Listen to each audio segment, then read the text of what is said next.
हम जानते हैं कि जब घननंद ने चाणक्य का अपमान किया, उसी समय चाणक्य ने ये शपथ ली थी कि मैं इस राजा को और इसके समूल वंश को नष्ट कर दूंगा। अपनी शपथ को लेकर चाणक्य काफ़ी ज़्यादा गंभीर भी थे और उन्होंने हर वो संभव प्रयास किया जिससे वो नंद वंश का अंत कर सकें। समय धीरे धीरे आगे गुजरा और चाणक्य को चंद्रगुप्त मौर्य के रूप में एक योग्य व्यक्ति मिला। ऐतिहासिक दस्तावेजों में ये लिखा हुआ मिलता है कि चाणक्य ने 1000 काशार्पण में चंद्रगुप्त मौर्य को खरीदा था। यही चंद्रगुप्त मौर्य आगे चलकर मौर्य वंश का संस्थापक बना और सबसे गौरवशाली राजा बना। मौर्य वंश में राजाओं की एक लंबी कतार है जिसमें चंद्रगुप्त मौर्य हैं, बिंदुसार है, सम्राट अशोक है। बारी बारी से हम इनका अध्ययन करेंगे। अब सबसे पहले हमें ये देखना होगा कि इस मौर्य वंश का संबंध किस कुल से है। इसके बारे में इतने सारे विभिन्न मत हैं कि किसी भी एक मत पर खुद को टिका पाना मुश्किल है।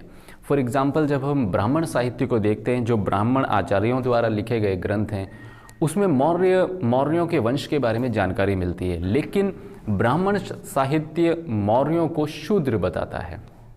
ये अपने आप में बड़ा हैरत अंगेज फैक्ट है कि एक शूद्र था जिसे एक ब्राह्मण खरीद लेता है और उसके बाद वो नंद वंश का अंत कर देता है। ये भी बड़ी अजीब चीज़ है कि यदि ब्राह्मण साहित्य के अनुसार चंद्रगुप्त मौर्य शूद्र थे तो ब्राह्मण एक शूद्र के प्रधानमंत्री बने। लेकिन ये मत है ब्राह्मण साहित्य का और इतिहासकारों ने इस मत को एक तरीके से इसका जो भी स्थान है वो प्रदान किया। इसी तरह से जब तत्कालीन जैन साहित्य को देखते हैं, जो जैन आचार्यों द्वारा लिखा गया, जैन आचार्यों ने तत्कालीन समाज और संस्कृति पर अपने मत व्यक्त किए हैं। इसी तरह से बौद्ध आचार्यों ने भी मत व्यक्त किए हैं। तो जब जैन और बौद्ध साहित्य को हम देखते हैं तो हमें पता चलता है कि मौर्य वंश के शासक जो थे वो क्षत्रिय थे। ब्राह्मण साहित्य इन्हें शूद्र मानता है, जबकि जैन और बौद्ध साहित्य के अनुसार मौर्य वंश के जो राजा थे वो क्षत्रिय थे। विशाखा दत्त, जिन्होंने मुद्रा राक्षस नामक एक पुस्तक लिखी है, उस मुद्रा राक्षस में उन्होंने मौर्यों को वृषल बताया। वृषल का मतलब होता है जो नीचे कुल में उत्पन्न हुआ हो। आधुनिक इतिहासकारों में हम नाम ले सकते हैं रोमिला थापर का। रोमिला थापर ये मानती है कि जहाँ तक चंद्रगुप्त मौर्य और उसके मौर्य वंश का सवाल है तो ये निश्चित तौर पर वैश्य रहे होंगे, यानी बिजनेसमैन रहे होंगे।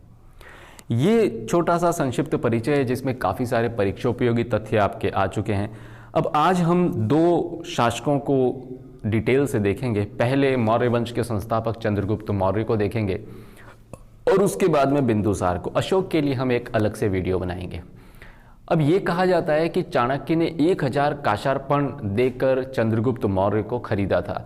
मकसद ये था कि चंद्रगुप्त मौर्य को ट्रेंड किया जाए और ट्रेंड करने के बाद इसे शासक बना दिया जाए और फिर ये सेना लेकर नंद वंश का अंत कर दे। चंद्रगुप्त मौर्य के बारे में कहा जाता है कि इसकी प्रारंभिक शिक्षा दीक्षा जो थी वो तक्षशिला के अंदर हुई। चंद्रगुप्त मौर्य के ज़माने में इसका यूनानियों से टकराव हुआ और यूनानी इतिहासकारों ने इसे सेंड्रोकॉट्स और एंड्रोकॉट्स के नाम से पुकारा है। ये दोनों नाम चंद्रगुप्त मौर्य के नाम के साथ जोड़ दिए जाते हैं। स्ट्रैबो जो थे उन्होंने बताया कि 305 बीसी में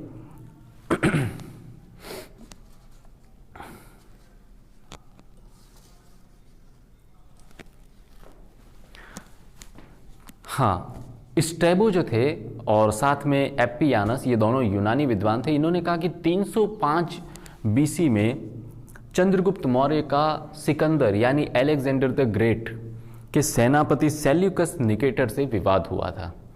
सेल्यूकस निकेटर से विवाद की जानकारी इन दोनों विद्वानों के अलावा अन्य कई स्रोतों से भी मिल जाती है। यही दोनों विद्वान स्ट्रैबो और एप्पियानस बताते हैं कि उस विवाद के बाद दोनों में संधि भी एक संपन्न हुई और उस संधि के तहत सेल्यूकस निकेटर की एक बेटी थी जिसका नाम था हेलेना। उसने चंद्रगुप्त मौर्य से विवाह किया।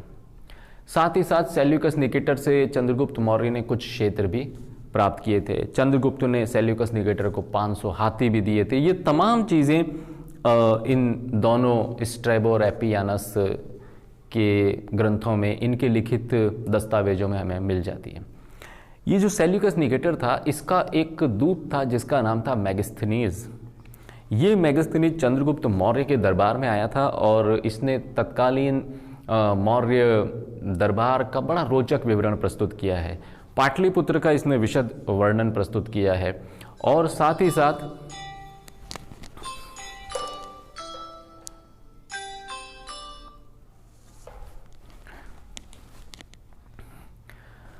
तो चंद्रगुप्त मौर्य के दरबार में आने वाला दूत मेगास्थनीज, इसने एक किताब लिखी जिसका नाम था इंडिका और इसमें तत्कालीन मौर्य साम्राज्य के बारे में काफ़ी सारी जानकारियां मिल जाती है। ऐतिहासिक स्रोतों के अनुसार 298 बीसी 298 बीसी में चंद्रगुप्त मौर्य श्रवण बेलोगोला पहुंचा और वहां उसने संथारा या सल्लेखना पद्धति द्वारा अपने प्राण को त्याग दिए। ये संथारा या सल्लेखना प्रणाली जो है ये जैन धर्म से संबंधित है। चंद्रगुप्त मौर्य के बाद जो अगला महत्वपूर्ण शासक मौर्य डायनेस्टी में आया उनका नाम था बिंदुसार। यहाँ मैं आपको एक चीज़ क्लियर कर दूं कि चंद्रगुप्त मौर्य के दरबार में विभिन्न तरह के विद्वान रहते थे। विभिन्न तरह के विद्वानों का आशय ये है कि यूनानी विद्वान मौजूद थे, भारत के अलग अलग क्षेत्रों के भी विद्वान थे। चाणक्य के बारे में कहा जाता है कि वो चंद्रगुप्त मौर्य के प्रधानमंत्री थे और इन्होंने जो किताब लिखी थी उसका नाम था अर्थशास्त्र। इस अर्थशास्त्र के अंदर तत्कालीन राजनीति, तत्कालीन प्रशासन, एक राजा को कैसा होना चाहिए, राज्य का सप्तांग सिद्धांत जैसी तमाम चीज़ें जो उस दौर में राज्य को चलाने के लिए ज़रूरी थी, ये चाणक्य ने शामिल की है। अब बिंदुसार जो था, इसके बारे में यूनानियों का मत यह है कि उन्होंने इसे अमित्रोचैट्स या अमित्रघात कहकर पुकारा है। बिंदुसार भी एक योग्य शासक था क्योंकि जो तिब्बत का एक इतिहासकार था जिसका नाम था तारानाथ ने यह माना है कि चंद्रगुप्त बिंदुसार अपने समय का एक महान शासक था जिसने दक्षिण भारत में भी अपने अभियान किए। दक्षिण भारत में अभियान करने का मुख्य उद्देश्य ये रहा होगा कि अपने राज्य को और विस्तृत किया जाए, उसकी भौगोलिक सीमा को बढ़ाया जाए और ज़्यादा से ज़्यादा राज्यों को अपने अधीन लाकर अपने जो आवक है, टैक्सेशन से आवक होती है, संधि वगैरह से जो आवक होती है, उसको बढ़ाकर राज्य के खजाने को भर दिया जाए। हम जानते हैं कि चंद्रगुप्त मौर्य ने सल्लेखना या संथारा प्रणाली से अपने प्राणों का अंत किया था, जो जैन धर्म का एक सिद्धांत है। लेकिन बिंदुसार जो था, अब ये आजीविक संप्रदाय का अनुयायी था। तो एक तरीके से आप कह सकते हैं कि मौर्य डायनेस्टी जो है वो पूरी तरह से सेक्युलर थी। पिता का धर्म अलग हो सकता था, पुत्र का धर्म अलग हो सकता था और पोते का धर्म बिल्कुल अलग हो सकता था। इन्हें धर्म को चुनने की पूरी तरह से उस समय आज़ादी रही होगी। एक विद्वान है यूनान के जिनका नाम था एथीनियस, कुछ जगह एपिनियस भी है। इनके अनुसार बिंदुसार ने यूनान के तत्कालीन शासक से संपर्क स्थापित किया, मीठी शराब, अंजीर और एक दार्शनिक भेजने की प्रार्थना की। यही इतिहासकार हमें बताता है कि यूनान के शासक के पास जब बिंदुसार का प्रस्ताव पहुंचा तो उन्होंने शराब और अंजीर भिजवा दी, लेकिन दार्शनिक भेजने से मना कर दिया। बिंदुसार के बाद हमारे अगले महत्वपूर्ण शासक है सम्राट अशोक। सम्राट अशोक के बारे में काफ़ी डिटेल से जानकारी लेने की ज़रूरत है क्योंकि उनका प्रारंभिक जीवन बड़ा अलग रहा है। उनकी युवावस्था में बहुत सारी घटनाएं घटी है। जब वे शासक बने तब की उनकी मानसिकता अलग थी। कलिंग युद्ध के बाद उनकी मानसिकता अलग हुई। धीरे धीरे वो बौद्ध धर्म की तरफ, बौद्ध धर्म के सिद्धांतों की तरफ बढ़े। वो शायद अपने समय के पहले व्यवहारिक शासक थे क्योंकि अहिंसा में पूरा विश्वास दर्शाते हुए भी उन्होंने अपनी सेना को भंग नहीं किया। वे बड़े व्यवहारिक शासक थे।